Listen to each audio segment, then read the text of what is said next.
दोस्तों नमस्कार। सुबह सुबह ये पता चला था कि अमेरिका के राष्ट्रपति ने एक ट्वीट किया है सोशल मीडिया पे और ये कहा कि शायद हमने रशिया और इंडिया को खो दिया है और ये दोनों चाइना के कैंप में शामिल हो गए। एक तरफ तो ये चर्चा चल रही थी, उसके थोड़े देर बाद ही जो कॉमर्स सेक्रेटरी है यूएस के, उनका ये बयान आया कि भारत को हमसे माफी मांगनी पड़ेगी और हमारी शर्तों को मानना पड़ेगा और मोदी का फैसला तो ट्रंप कर ही लेंगे। इस तरह के बयान जब आते हैं तो आपको क्या लगता है कि अमेरिका क्या करना चाहता है? आज हम इसी की पूरी चर्चा करेंगे कि उन्होंने किस संदर्भ में कौन सी शर्तें रखी और उनका क्या कहना था और भारत के पास इसका क्या जवाब हो सकता है। इसलिए दोस्तों इस वीडियो को अंत तक देखिएगा, इसको शेयर करिए और इस चैनल को सपोर्ट करिए और सब्सक्राइब भी करिए। जो अमेरिका के कॉमर्स सेक्रेटरी हैं हार्वर्ड लुटनिक, उनका ये कहना है कि देखिए अगले 2-3 महीने में भारत गिड़गिड़ाता हुआ आएगा कि हमसे गलती हो गई, हमें माफ कर दो और हम आपसे ट्रेड नेगोशिएशन करने को तैयार हैं। और इसके लिए उन्होंने कहा कि देखिए जिस तरह से भारत ने अभी तक अपने आप को चाइना और रशिया के साथ मिला के रखा है, ये सिर्फ दिखावा है। भारत में इतनी ताकत नहीं है, ये सिर्फ दिखावे के लिए, जिसको कहते हैं गीदड़ भभकी, कि हम आपसे ज्यादा ताकतवर हैं या हम 3 मिल गए हैं तो हमारी ताकत बढ़ गई है, ये सिर्फ दिखावा है। क्या चाइना भारत को सपोर्ट करेगा? ये उन्होंने सवाल उठाया और उन्होंने ये भी कहा कि इस तरह की धमकी तो कनाडा ने भी दी थी। चुनाव से पहले वहां के प्रधानमंत्री ने ये कहा था कि अगर हम आए चुनाव जीतकर तो हम अमेरिका से मुकाबला करेंगे। उन्होंने अपनी तरफ से टैरिफ लगाए और बाद में जब इकोनॉमी का भट्टा बैठने लगा तो उन्होंने, मतलब कनाडा ने, अपने टैरिफ हटा लिए। तो इस तरह की गीदड़ भभकी हम बहुत देख चुके हैं, इससे कुछ होता नहीं है, ये उनका कहना था। सबसे इंपॉर्टेंट चीज जो उन्होंने कही कि देखिए आज जो प्रेसिडेंट ट्रंप कर रहे हैं, अल्टीमेटली मोदी को ये मानना पड़ेगा और उनकी शरण में आना पड़ेगा, क्योंकि भारत का जो भविष्य है और भारत का जो बाजार है वो अमेरिका ही है। चाइना भारत से कुछ नहीं लेगा। और जहां तक बात है हमारी शर्तों की, तो हमने भारत को 3 शर्तें साफ साफ रखी। पहली बात कि आप रशिया से सस्ता तेल लेना बंद करें, ये हमारी पहली शर्त है। दूसरा, आप ब्रिक्स से बाहर निकलें, क्योंकि हम नहीं चाहते कि आप ब्रिक्स गुट में रहें। और तीसरा, आपने ये कहा कि भाई जो भी आप खेल खेल रहे हैं, बाजार आप नहीं खोल रहे हैं, आपको बाजार खोलना होगा। अब सवाल इस बात का है कि ये तीनों शर्तें तो पहले दिन से हैं और भारत पहले दिन से मना कर रहा है कि ना हम ब्रिक्स छोड़ेंगे, ना हम अपना बाजार खोलने वाले हैं आपकी मनमर्जी के हिसाब से। और जहां तक बात है रशिया से तेल खरीदने की, तो जहां से हमें सस्ता तेल मिलेगा हम लेंगे। तो शर्तों में कोई नई बात नहीं आई है, लेकिन धमकी जरूर बार बार नई आ रही है। इसके साथ ही उन्होंने कहा कि भारत को डॉलर को सपोर्ट करना होगा।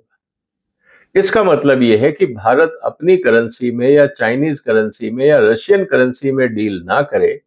अगर भारत को अंतर्राष्ट्रीय व्यापार में काम करना है तो भारत को डॉलर के हिसाब से ही काम करना चाहिए। अन्यथा आपके ऊपर जो 50% टैरिफ लगाया गया है, हम उसको कम नहीं करेंगे। ये धमकी उनकी तरफ से आई है। साथ ही उन्होंने ये कहा कि देखिए जिस तरह से भारत सस्ता तेल रशिया से खरीद रहा है, उससे भारत ने बहुत मुनाफा कमा लिया। लेकिन दुख की बात यह है कि ये पैसा जो रशिया में जा रहा है, ये वहां की फौज को मजबूत कर रहा है। अब सवाल इस बात का है, जिसका जवाब भारत के विदेश मंत्री ने पहले भी दे दिया है, कि अगर आपको लगता है कि हम तेल खरीद के और दूसरे देशों में बेच रहे हैं, तो हमने तो किसी को कहा नहीं आप हमसे खरीदो। तो जो खरीद रहे हैं वो तो आपके दोस्त हैं। एक लेटेस्ट रिपोर्ट ये आई है कि भारत से यूक्रेन भी तेल खरीद रहा है। इसका मतलब ये है, अगर हम इसको मैथमेटिकल पॉइंट ऑफ व्यू से देखें, कि यूक्रेन ने भारत से तेल खरीदा और उस तेल को रिफाइन करने के लिए वो तेल भारत ने रशिया से खरीदा। इसका मतलब ये है कि यूक्रेन खुद ही रशिया को फंड कर रहा है कि वो यूक्रेन के साथ युद्ध जारी रखे। ये बड़ी विचित्र स्थिति है क्योंकि चाइना खरीद रहा है, यूरोप खरीद रहा है, बाकी देश खरीद रहे हैं, उन पे किसी पे कोई आरोप नहीं है, सिर्फ भारत पे आरोप है। उसका एक ही कारण है दोस्तों कि भारत पे दबाव बढ़ाना कि आप अपना बाजार खोलें, और बाजार इसलिए खोलें, मेन मकसद है एग्रीकल्चर मार्केट का। और एग्रीकल्चर मार्केट खोलने के लिए इसलिए अमेरिका बार बार दबाव डाल रहा है क्योंकि चीन ने अमेरिका से खरीदना बंद कर दिया है। वहां पे सोयाबीन, मक्का, डेयरी प्रोडक्ट्स, पोल्ट्री प्रोडक्ट्स बहुत सारे इकट्ठे हो रहे हैं और उनको समझ नहीं आ रहा कहां बेचे। और अगर सरकार सब्सिडी भी देती है तो कुल मिला के प्रोडक्ट तो बाजार में ही बिकेगा, लेकिन वो बाजार कहां है? उस बाजार की तलाश में अमेरिका यूरोप से भी बात कर रहा है, एशिया से भी बात कर रहा है, सिंगापुर से भी बात कर रहा है, और वो देश कह रहे हैं कि हम खरीद लेंगे, लेकिन कितना खरीदेंगे? जितनी खपत चाइना में है उतनी ही खपत उसके मुकाबले भारत में ही हो सकती है, क्योंकि हमारी आबादी और हमारा पशुधन इतना ज्यादा है कि वो खपत सिर्फ भारत में ही हो सकती है। इसीलिए ट्रंप साहब पीछे पड़े हुए हैं कि किसी भी तरह से भारत का बाजार खोला जाए, और अगर भारत का बाजार खोला जाएगा तो जितना वहां सरप्लस होगा वो भारत में सब्सिडाइज करके डंप कर दिया जाएगा। अब भारत के किसानों का क्या हो, ट्रंप को उससे कोई लेना देना।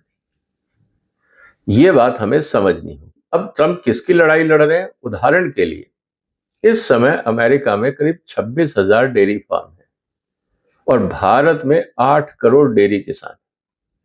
26,000 को बचाने के लिए 8 करोड़ की बलि चढ़ाने के लिए अमेरिका कह रहा है। क्या भारत को इस बात को मानना चाहिए? ये बात बहुत इंपॉर्टेंट है।